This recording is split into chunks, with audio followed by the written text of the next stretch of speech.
नमस्कार साथियों, मैं संयम जैन नई ताज़ा न्यूज़ में आपका स्वागत करता हूं। इस वक्त हम मौजूद हैं हिसार के सुशीला भवन में। यहां पर भाजपा के जिला कार्यालय का जो मेयर के जो चुनाव उसके कार्यालय का उद्घाटन होना और सीएम साहब नायब सिंह सैनी अभी पहुंचने वाले हैं। कुछ ही देर में पहुंचकर यहां पर हवन यज्ञ के साथ इसका उद्घाटन होगा। अभी पूर्व मंत्री डॉक्टर कमल गुप्ता हमारे साथ मौजूद है, उनसे बातचीत करते हैं, जानते हैं कि जो मेयर के जो चुनाव होने जा रहे हैं, नगर निकाय के जो चुनाव होने जा रहे हैं, उसमें भाजपा के प्रदर्शन को लेकर उनका क्या कहना है। डॉक्टर साहब नमस्कार। आप बताएं कि सर अभी जो काफ़ी माहौल जो है भाजपा के हिसाब से, क्योंकि पीछे हरियाणा में भी काफ़ी बहुमत हासिल करके के बाद दिल्ली में भी जीत हासिल की है, महाराष्ट्र में भी सरकार बनाई है, ऐसे में जो स्थानीय सरकारों की बात करें, जो शहरी सरकार है, उसको लेकर क्या पूरे देश की बात करें हम तो आज़ादी के बाद देश की जो सरकार, मोदी जी की सरकार, वो भी तीसरी दफ़ा सरकारें बहुत कम बनती हैं। मोदी जी की सरकार बनी और फिर हरियाणा में भी तीसरी बार बनी और अभी दिल्ली के चुनाव हुए हैं। हरियाणा के तो बहुत लोग दिल्ली गए हुए थे और उसके तुरंत बाद ये जो ट्रिपल इंजन की सरकार, और पहले भी हिसार में भारतीय जनता पार्टी की ट्रिपल इंजन की सरकार थी, और अब जो चुनाव हो रहे हैं, और इसमें देखिए भारतीय जनता पार्टी की एक खासियत, भारतीय जनता पार्टी का छोटा से छोटा कार्यकर्ता भी, समर्पित कार्यकर्ता का कितना मान सम्मान होता है और किस प्रकार से पार्टी के नेतृत्व ने प्रवीण पोपली जी को आज हमारा जो है इस नगर निगम के चुनाव का दूल्हा बनाया है, कैंडिडेट बनाया है, और लोगों में बड़ा उत्साह है। पूरी रात मैं तो सो नहीं पाया, इतने फ़ोन आए।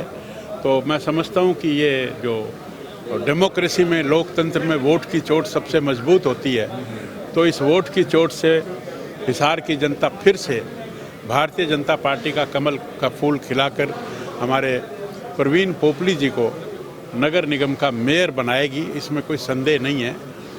और आज माननीय मुख्यमंत्री जी स्वयं यहाँ आ रहे हैं उनको आशीर्वाद देने। प्रवीण पोपली जी को टिकट मिली है, उसमें यही कहा जा रहा है कि नगर निगम चुनाव के मेयर के जो मतदान है वो तो अभी होना बाकी है, तो उससे पहले ही जीत जो है डॉक्टर कमल गुप्ता ने जीत हासिल की है, टिकट दिलवा कर। नहीं, कमल गुप्ता की बात नहीं है, बात तो पार्टी के है, पार्टी के नेतृत्व की है, और पार्टी के नेतृत्व ने कार्यकर्ता को टिकट दी है, जनता के भाव को देखकर दी है, कार्यकर्ताओं के भाव को देखकर दी है।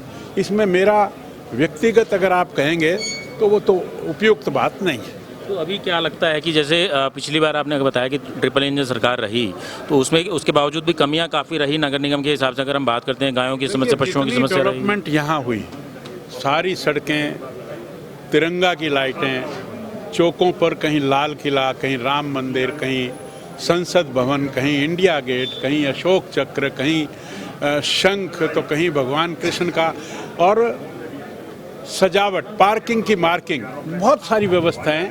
और ड्रेनेज की भी मैं ये मानता हूँ कि 100% नहीं हुई, लेकिन 70-80% हमने ड्रेनेज को भी सुधारा है। आज कहीं भी बारिश होने पर 1 घंटे के बाद एक भी बूंद खड़े होने को जो है वो हमें नहीं मिलती। पिछले काफ़ी समय से जैसे मेयर भी नहीं है, भंग हो चुकी था नगर निकाय, और उसके बाद जो है बीजेपी के विधायक भी नहीं है, बीजेपी को समर्थन कर रहे हैं, पर लेकिन पिछले काफ़ी समय से ऐसा लग रहा है कि शहर के अंदर जो है काफ़ी काम रुके हुए हैं। देखिए, अब ये सरकार ट्रिपल इंजन की बनेगी तो इससे काम में तेज़ी तो आएगी। हम तो शुरू से ही ये चुनाव चाहते थे और ये चुनाव आ गए हैं, और मैं समझता हूँ कि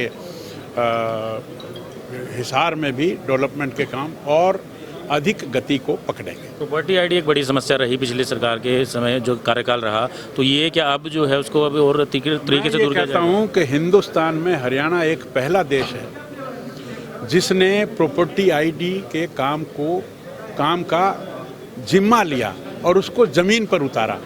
अब जहाँ 31 लाख की प्रॉपर्टी थी और वहाँ आज 48 लाख प्रॉपर्टी हो गई, तो 17 लाख लोगों की तो प्रॉपर्टी दर्ज ही नहीं थी।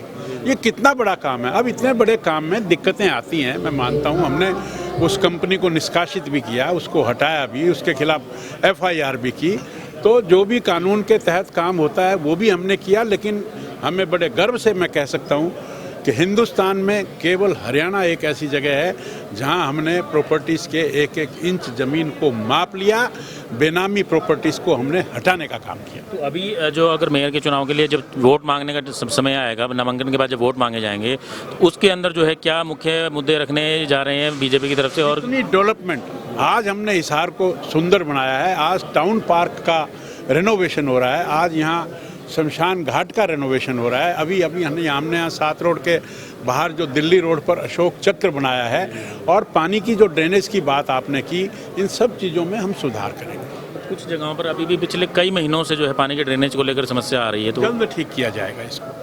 तो साथियों, आपने सुना कि डॉक्टर कमल गुप्ता ने कहा है कि जो अब चुनाव जो है भारतीय जनता पार्टी की ट्रिपल इंजन की सरकार एक बार फिर जो है हिसार में बनने जा रही है, और डेवलपमेंट जो है उनके कार्यकाल में रहे हैं, और आगे भी जो है डेवलपमेंट बहुत अच्छे से कराए जाएंगे, क्योंकि ट्रिपल इंजन की सरकार होगी तो जो शहर की समस्या है उनको दूर किया जाएगा, पानी की ड्रेनेज की समस्याओं को दूर किया जाएगा।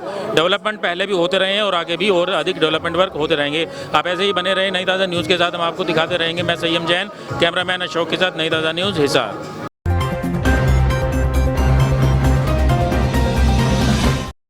लेटेस्ट वीडियोस के लिए सब्सक्राइब करें हमारा चैनल नई ताज़ा न्यूज़ और दबाएं बेल आइकॉन ताकि आप मिस ना करें कोई भी अपडेट।